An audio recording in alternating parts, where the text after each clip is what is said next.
Assalamualaikum warahmatullahi wabarakatuh. Alhamdulillah wassalatu wassalamu ala Rasulillah wa ala alihi wa ashabihi wa mawala la haula wala quwata illa billahil aliyyil azim. Sobat sewot dimanapun berada, Indonesia masih mendidih dan semakin memanas.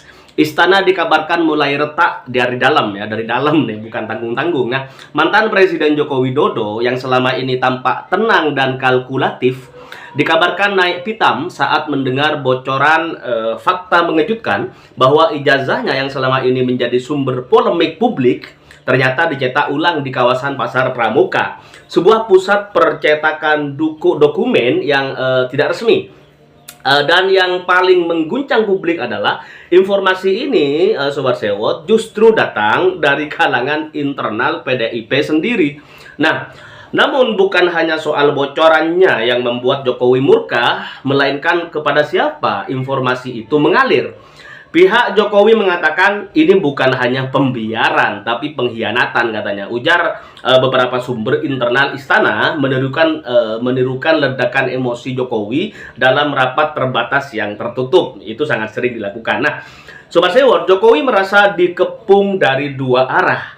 Satu sisi, ia dikhianati oleh sebagian kader mantan partainya sendiri yang mulai angkat bicara soal rekayasa masa lalu. Di sisi lain, aparat yang seharusnya menjadi pagar kekuasaan justru tak mampu membendung derasnya kebocoran informasi yang mengguncang legitimasi moralnya. Nah, Sobat Sewot, sekali lagi kemarahan Jokowi ini semakin memuncak ketika Bareskrim menyampaikan bahwa dokumen yang mereka miliki hanyalah fotokopi, ya kan, kemarin gitu kan, kemudian dibantah lagi dan lain sebagainya, saling bantah nih, nggak enak semuanya, jadi ribet jadinya. Nah, sementara publik menuntut verifikasi terhadap ijazah yang asli. Nah, Jokowi merasa dipermalukan secara sistematis, bukan hanya oleh lawan politik, tetapi oleh ketidakpatuhan beberapa aparat oknum terhadap garis koordinasi. Nah, ada yang membocorkan, ada yang membiarkan, ada yang mungkin menikmatinya. Nah, di mata Jokowi, Sobat Sewot, ini bukan sekedar persoalan dokumen akademik. Ini adalah serangan simbolik terhadap reputasi, terhadap narasi besar yang selama ini dibangun dengan susah payah. Maka tak heran bila perintah tegas pun dilontarkan. Lakukan investigasi internal, temukan siapa yang membocorkan misalnya, dan jika perlu singkirkan dari barisan. Nah, Sobat Sewot yang dirahmati Allah dan disayangi Rasulullah Shallallahu Alaihi Wasallam, istana kini tidak hanya menghadapi badai politik eksternal, tetapi juga badai dalam tubuh kekuasaan sendiri. Ya, Jokowi tahu ya, sekali lagi ia terlihat lemah, maka sejarah bisa menuliskannya bukan sebagai pemimpin besar, melainkan sebagai sosok yang tumbang karena bayang-bayang masa lalunya sendiri. Nah, publik, Sobat Sewot, kini hanya menunggu satu hal. Akankah Jokowi berani membuka semuanya, memperlihatkan ijazahnya aslinya gitu kan? Atau memilih benar-benar mengunci rapat, sembari menuding beberapa pihak gitu kan sebagai kambing hitam misalnya. Mantan Presiden Joko Widodo sekali lagi kini tengah berada di titik paling rentan dalam karir politiknya. Bukan karena gejolak eksternal ya, bukan pula karena manuver lawan politik, melainkan karena sesuatu yang tanpa sepele namun membahayakan dirinya, yakni soal ijazah palsu. Nah, benda yang semestinya menjadi bukti pendidikan kini menjelma menjadi simbol krisis kepercayaan. Baru-baru ini, Sobat Sewot, publik dikejutkan oleh pernyataan dari lingkaran internal PDIP sendiri yang menyebut bahwa ijazah Jokowi ya, mantan presiden kita gitu kan, pernah dicetak ulang di kawasan Pasar Pramuka. Nah, ini bukan isu baru, tapi baru kali ini terkonfirmasi secara setengah resmi gitu kan, dengan sumber yang tak bisa dianggap remeh, karena dia, sumber ini juga mengatakan bahwa di rumah Jokowi sampai ada bunker dan lain sebagainya gitu, ada tumpukan duit di bawah tanah gitu. Nah, dialah kader partai yang pernah mendampinginya ketika pilkada Jakarta, pilpres dan lain sebagainya. Namun di balik kabar ini, Sobat Sewot, yang lebih mengguncang adalah reaksi Jokowi sendiri. Menurut berbagai sumber, Jokowi sangat murka, bukan kepada pihak yang membocorkan informasi, tetapi kepada institusi misalnya kepolisian gitu misalnya. Kenapa? Karena di mata Jokowi, tugas kepolisian adalah mengamankan, bukan membocorkan, menyegel dokumen sensitif, bukan membiarkannya mengalir ke publik. Nah, namun disinilah ironi terbesar justru terlihat. Sejak kapan kepolisian bertugas menjadi penjaga reputasi pribadi seorang mantan presiden?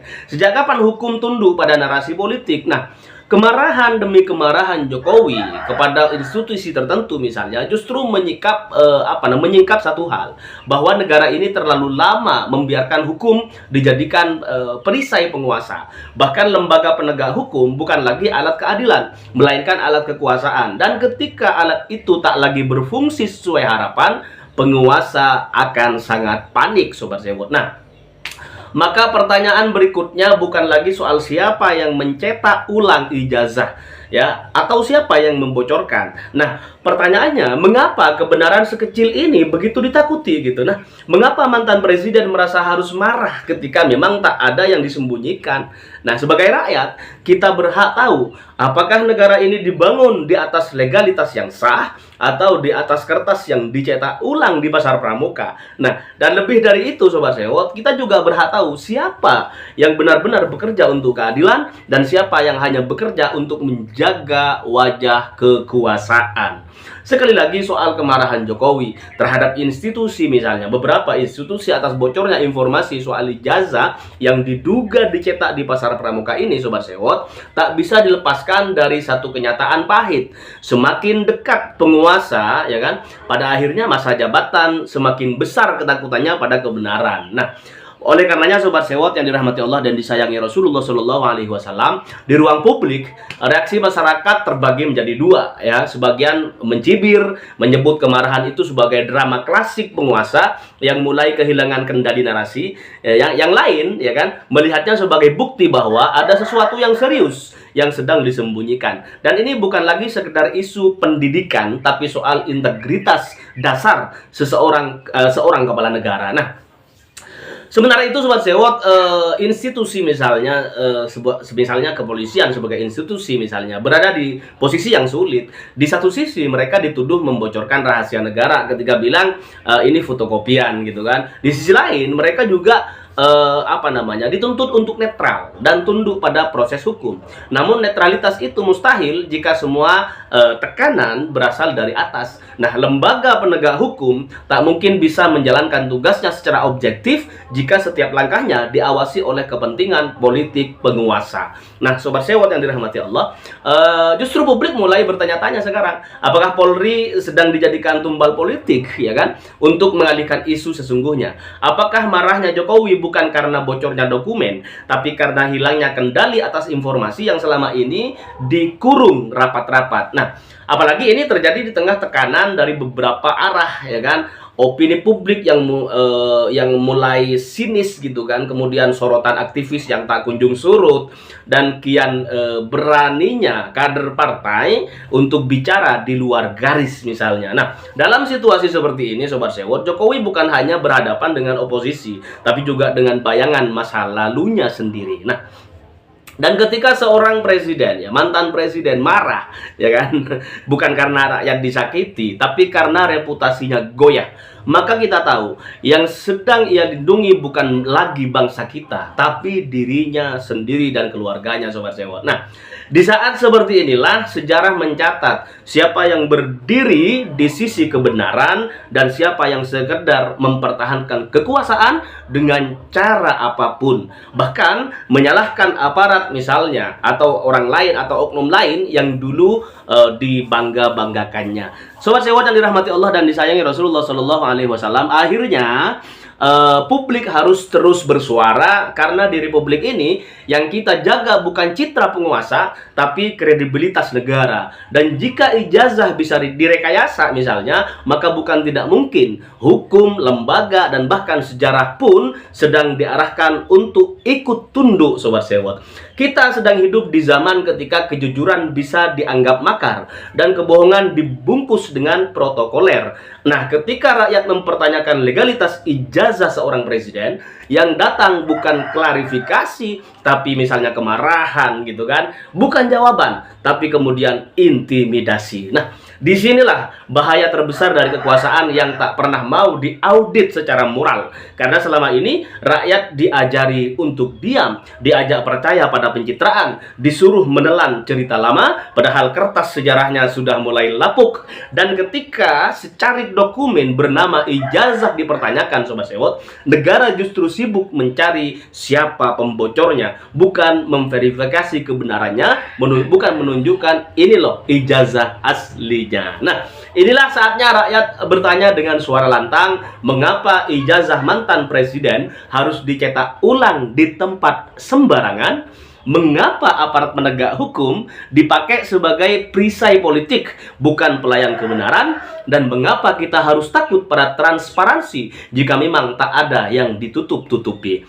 Kemarahan Jokowi sekali lagi kepada beberapa institusi dan juga oknum-oknum yang hari ini sedang mengkebiri dan kemudian mengkritisinya gitulah, hanyalah gejala dari penyakit yang lebih dalam, ya, yakni ketakutan akan masa lalu yang tak bisa dibendung. Tapi bangsa ini terlalu besar, Sobat Sewot, untuk disandra oleh kegugupan seorang pemimpin yang sedang kehilangan kendali atas narasi hidupnya. Nah, sudah saatnya kita bicara di kampus, di masjid, di warung kopi, di ruang sidang, dan media sosial. Karena jika rakyat berhenti bertanya, maka kekuasaan akan berhenti merasa perlu untuk menjawab. Nah, gerakan sipil tidak boleh padam, Sobat Sewot. Kebenaran bukan barang terlarang, ya kan? Yang namanya kebenaran juga kan. Dan sejarah akan menilai bukan siapa yang berkuasa, tapi siapa yang berani berdiri di sisi kejujuran, meski harus melawan amarah seorang mantan presiden. Nah, Sobat Sewot, semoga barokah dan kita lihat apakah ada kejutan dari Sewot TV untuk hari ini dan bagaimana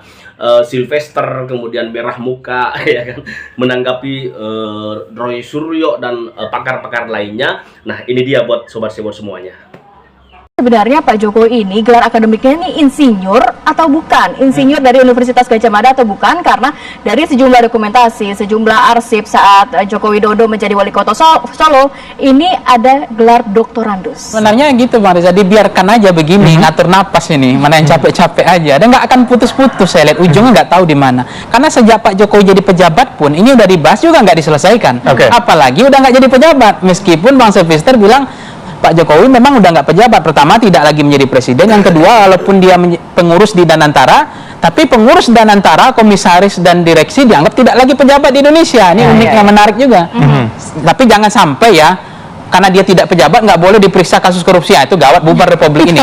Itu jangan sampai ya. Yang kalimat itu jangan keluar lagi deh, itu kan. Biar yang kalimat koma di situ, titik situ aja lah. Jadi arti itu yang pertama ya. Yang kedua, konsistensi. Saya kan misalnya SIP, MIP nggak akan berubah sampai kiamat itu, ya kan? Itu kan ijazah saya ada, ditinggali apa? Nah, yang ketiga soal keterbukaan, karena tidak ada kewajiban. Jangan lupa loh, banyak sekarang bupati, anggota DPR ya, itu nggak jadi dilantik karena ijazahnya palsu terbukti. Itu kan kalau tidak ijazah ada gitu ya? Iya, itu palsu loh sekarang. Jangan diremehkan loh, sebelumnya diremehkan. Kenapa? Karena kayak kita nih, Bang Sylvester pun tahu dia pengusaha kaya, udah mapan ya. Tiba ada satu kebagian hidup yang kurang, belum berkuasa. Nah, tentu dia butuh ijazah. Nah, dicetak di pramuka itu kan. Nah, akhir bukan dia nggak hebat, pengalaman udah jam terbang bagus, cuma legal nggak ada. Nah, dicetak lah, keluarlah ijazah. Yang repotnya foto SD, SMP, SMA sampai kuliahnya sama, ini repot lagi. Kok bisa sama fotonya kan gitu? Jadi yang namanya kata orang tua saya, pepatah lama, apa itu? Sepintar-pintarnya orang menyimpan tulang di kresek, tetap muncul dan timbul dan dia tetap bau amis. Nah, itulah ilmunya, artinya jadi memang harus dibuat clear and clear gitu ya. Nah, itu tergantung kepada Pak Jokowinya mau dibuat. Ini kayaknya kan daya tahan aja. Mana yang paling kuat aja. Saya lihat nggak tahu ujungnya atau lebih duluan kiamat dibanding ijazah ini kebuka. Tahan dulu Bang, saya mau ke Bang Andika. Bang Andika, ini mungkin dari Anda yang juga bisa cukup mendalami begitu ya, mungkin spill lah sedikit bukti-buktinya, karena kan juga ramai di X dari tim Anda juga men-spill keterangan statement dari mantan ketua KPUD Solo yang mengatakan gelarnya ada 2, kemudian syarat administrasi adalah cukup dengan melampirkan foto ijazah yang dilegalisir, jadi nggak pernah dicek. Bener nggak tuh Bang?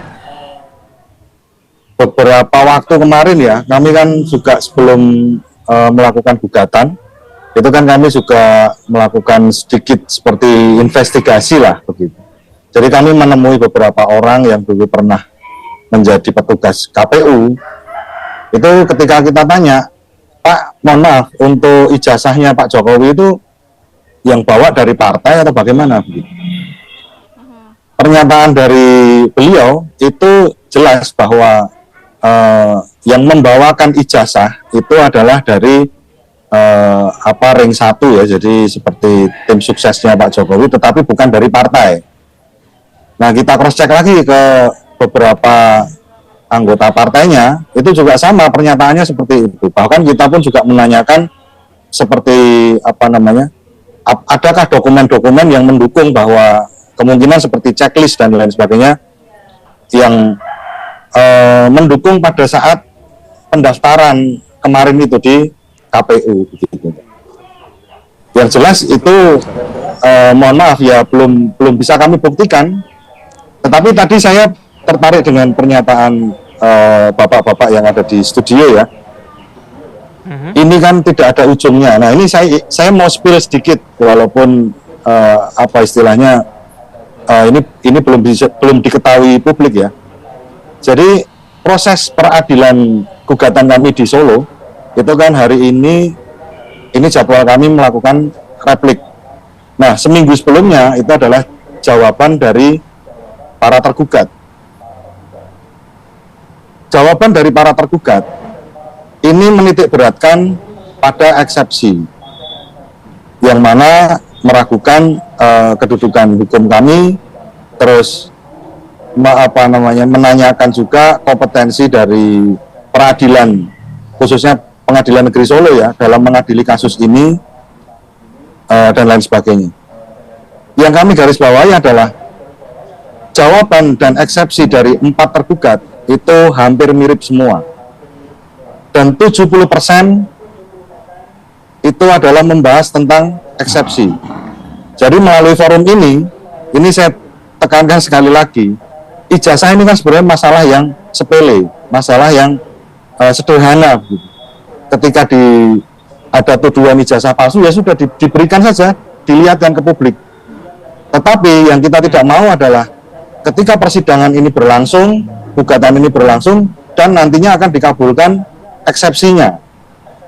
Jadi tidak akan masuk ke pokok perkara, yang seperti yang dibilang Pak Jokowi kemarin, ketika nanti diperintahkan oleh majelis hakim, akan menunjukkan ijazahnya. Nah, ini akan tidak terjadi ketika eksepsi ini dikabulkan di tengah persidangan, di putusan sela, gitu.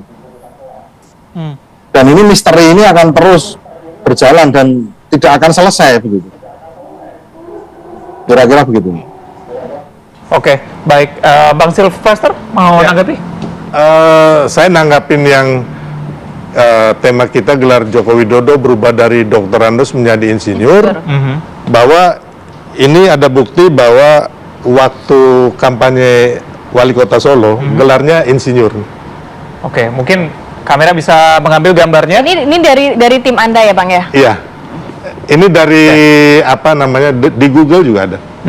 Oke. Ini bukti kampanye saat itu bersama dengan FX Rudi. Iya. Insinyur. Gelarnya Insinyur Haji Joko Widodo. Jadi nggak ada Dr. Andes. Dan kemarin juga kan sudah disampaikan oleh pihak KPU juga, begitu ya? Jadi ini waktu kampanye di Solo ini. Ya, jadi clear udah ini. Oke. Kita capek-capek ngomong dan tahu-taunya ada, Bang. Baik. Ini Pak. Jadi ini salah satu foto lah ya yang bisa membuktikan bahwa saat kampanye wali kota Solo, Pak Jokowi sudah menggunakan gelar akademik ya ini insinyur bukan Dr. Andes. Dr. Andes. Oke, baik. Ini kita harapkan memang bisa berjalan. Kalau tadi dibilang nggak ada ujungnya, kita harapkan akan melihat ujungnya. Karena jangan sampai tanggapin lagi nanti ya. Boleh singkat aja. Kita terbatas, Bang. Masalah gugatan itu kan sebenarnya sudah ada 3 gugatan ya mengenai tuduhan terhadap ijazah Pak Jokowi. 2 gugatan itu ditolak oleh pengadilan atau NO ya itu, dan 1 dicabut sendiri oleh yang menggugat. Dalam hal ini Bambang Tri dan juga teman-teman saya lupa namanya. Udah terjadi itu kan. kalau kemungkinan nanti yang sekarang sedang yang sedang beracara sekarang di Solo atau Sleman, menurut hemat saya kalau melihat konstruksi yang dari zaman dulu terjadi, kemungkinan besar akan ditolak. Oke. Gitu loh. Jadi karena apa? Karena kawan-kawan yang menggugat ini belum ada mempunyai fakta-fakta hukum yang benar-benar bisa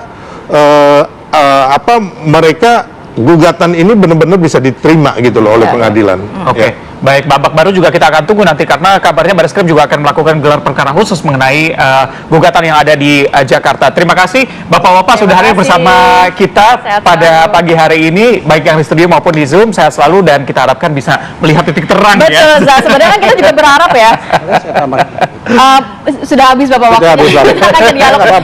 Ini sebenarnya kita juga bertanya-tanya ujungnya seperti apa. Tapi semoga harapannya. Ini hubungannya dengan tadi yang baru disampaikan tadi kan, terakhir itu disampaikan, lihat kan foto ya. Foto kalau pada saat kampanye, itu foto itu disebutkan dia insinyur. Baik. Tapi kan dia baru foto juga. Nanti dia lagi. Jadi panjang juga. Baik, terima kasih banyak Bapak-bapak. Harapannya walaupun nantinya kasus ini belum tahu ujungnya kemana, kita harapannya kasus yang ini udah ada ujungnya nih ya. Betul. Karena memang gencatan senjata saat ini masih berlangsung. Sudah habis Abah waktunya.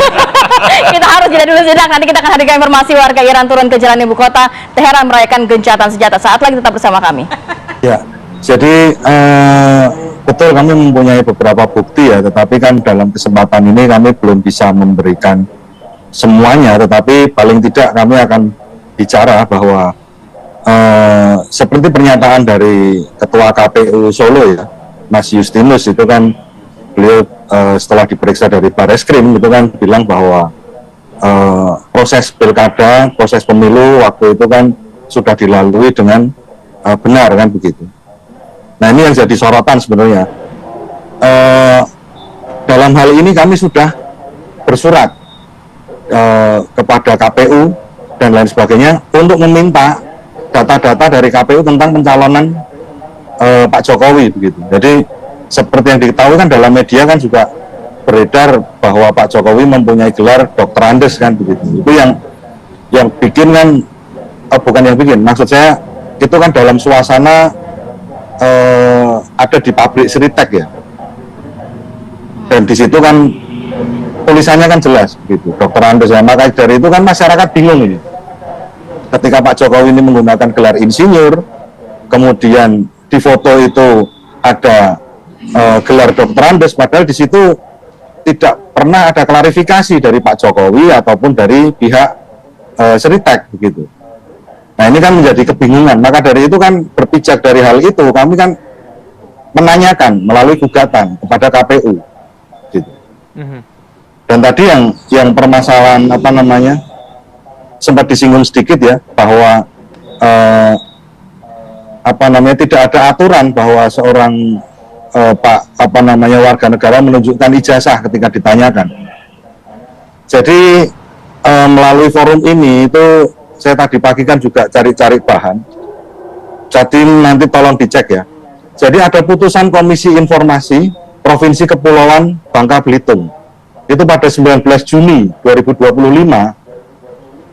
Ini putusannya, salah satu putusannya ya, itu salinan ijazah S1 merupakan informasi publik yang diberikan karena berkaitan dengan kepentingan publik. Nah, ini baru saja. Jadi ini akan menjadi istilahnya perkembangan, jadi perkembangan di dunia hukum bahwa ijazah seandainya sudah dipergunakan dalam KPU itu termasuk dokumen yang boleh diperlihatkan.